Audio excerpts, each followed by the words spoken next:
Bienvenue, les vraies voix sont de retour sur Sud Radio avec le magistrat honoraire Philippe Bilger, avec Philippe David qui est avec nous. Aujourd'hui c'est mercredi, c'est le jour de Françoise de Gois, le premier débat des vraies voix.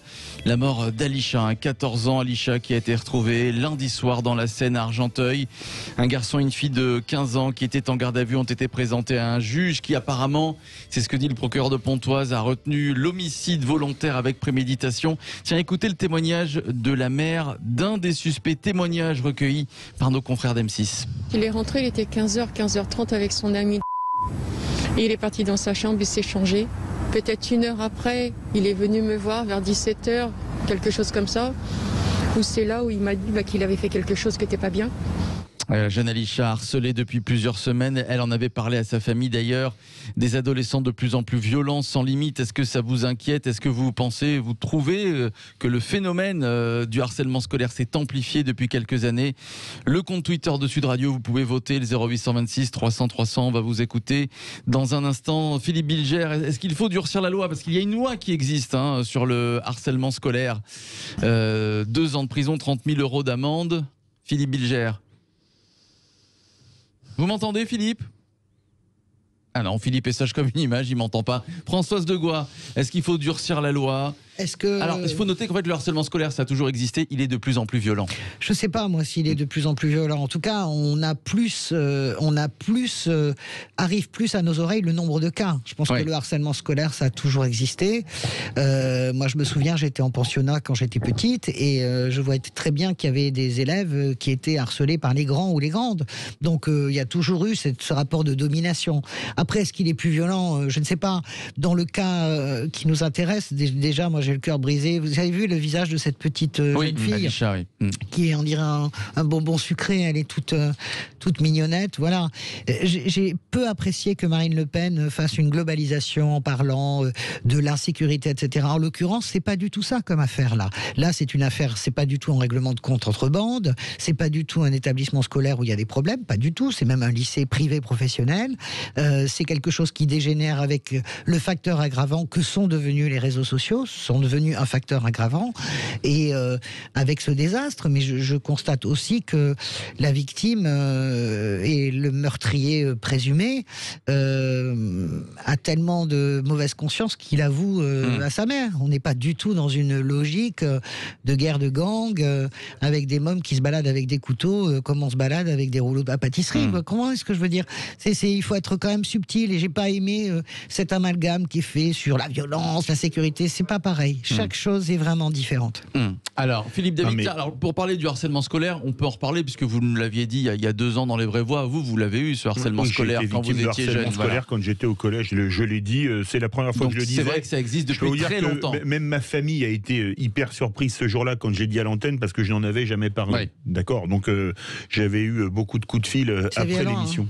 Non, mais c'est violent, oui, bien sûr. Moi, je protégeais les harcelés, moi. Non, mais c'est... Un grand coup de latte dans Moi, mais ça a été très vite, j'ai changé de collège et ça s'est super bien passé pour la 3e et après le lycée, nickel. Alors, on a l'impression, parce que souvent ceux qui sont harcelés n'osent même pas le dire à leurs parents.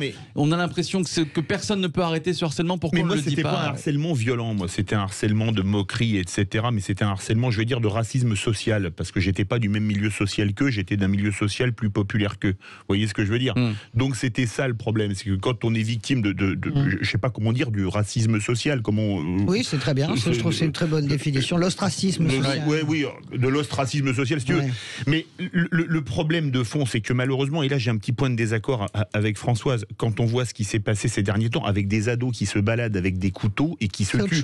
Là, j'ai vu la gamine, le pont d'où elle a été jetée, mais qui peut avoir par la tête de jeter d'un pont? Parce que quand on a 8 ans, éventuellement, on n'est pas formé, on n'a pas le cerveau, on ne sait peut-être pas qu'on peut tuer quelqu'un, etc.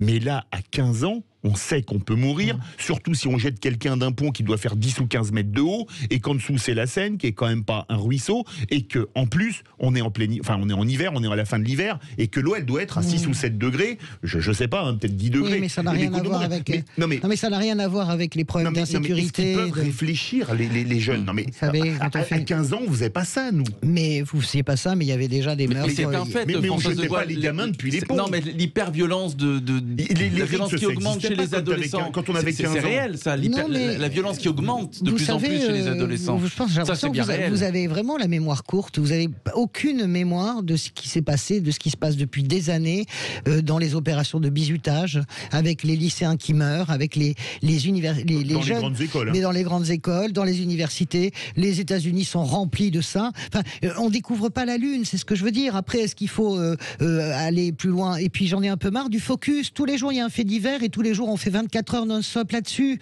Il faut vraiment se rendre compte aussi du mal qu'on fait généralement, globalement à la société. La France, c'est pas un coupe-gorge, c'est pas un truc qui est livré aux bandes d'adolescents. Là, il y a une connerie, une violence hallucinante que les coupables vont payer toute leur vie par les remords, les regrets et des familles détruites. La famille, évidemment, de la jeune fille qui a été assassinée, la famille du meurtrier de sa complice. Ouais. Donc, voilà, on pourrait essayer d'être un peu plus, je sais pas, avoir une approche différente. Moi, ça m'a frappé de voir ce gamin qui est tellement dans le remords qu'il va se livrer à sa mère. Il va lui dire, voilà, j'ai fait un truc. Voilà, il y a quelque chose de, c'est une chronique ordinaire. Vous savez, moi, j'ai une amie dont le fils s'est pendu il y a quelques mois, en décembre. Il était un des meilleurs élèves d'une école d'art appliqué. Il a subi le harcèlement et la jalousie des autres élèves. Il en est arrivé à se pendre. Voilà. Pourquoi on se pend? Est-ce que là, il y avait une violence d'ado avec des flingues? Non, il y avait une violence... C'est un meurtre par procuration. Il y avait une violence morale. Donc, pardon, j'ai pris un peu de temps. Pardon. Philippe Bilger. Alors, vous avez sans doute abordé des thèmes que, malheureusement, je vais reprendre, peut-être. D'abord, certes, j'ai cru comprendre que Françoise disait que ça avait toujours existé. Ça, il est sûr que ça a existé, bien sûr, mais je crois que sur le plan qui est angoissant, c'est que ces mineurs, aujourd'hui, sont impliqués dans des affaires plus graves et parfois même plus sanglantes. Ça n'existait pas il y a quelques années où on leur reprochait souvent des délits mineurs, des infractions bénignes. Deuxième point, il me semble aussi que ce qui a changé, et Philippe le disait tout à l'heure, la notion de harcèlement. Moi-même, quand j'étais petit au collège, j'étais régulièrement traité de boche, et mon Dieu, c'était une forme de harcèlement. Ah bah oui, hein. Mais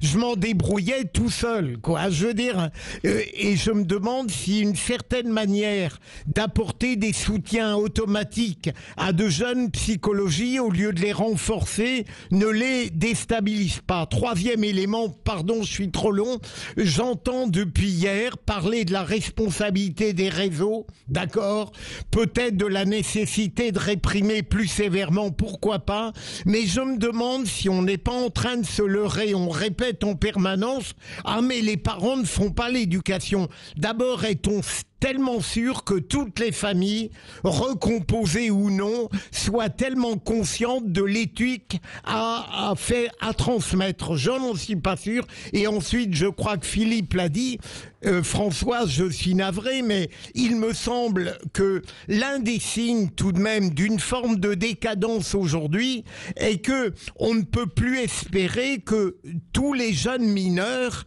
aient de manière naturelle en eux-mêmes le respect de certaines règles fondamentales. Que j'ai 14 ou 15 ans, il y a 30 ans, je savais que tuer n'était pas bien. Voler était quelque chose de tout à fait discutable. Est-ce qu'au fond, on n'est pas en train de traiter avec trop de condescendance une minorité parce qu'on ne comprend pas qu'elle n'est peut-être pas elle-même capable de respecter des règles? Ouais. Philippe, moi, je ne fais pas de François, je fais pas juste de après déni. Jacques qui nous appelle de Marseille. Mais je trouve que peut-être que j'ai repris un peu des arguments. J'avais pas entendu, ça avait coupé. Non, mais je suis pas d'accord, si vous voulez, sur l'effet de loupe. Vous comprenez?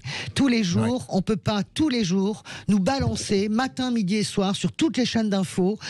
D'abord ces histoires qui sont d'une douleur incroyable, qui sont complètement. Désolé, c'est le principe des chaînes d'infos. Mais non, mais j'ai bien compris. Mais nous, c'est pareil.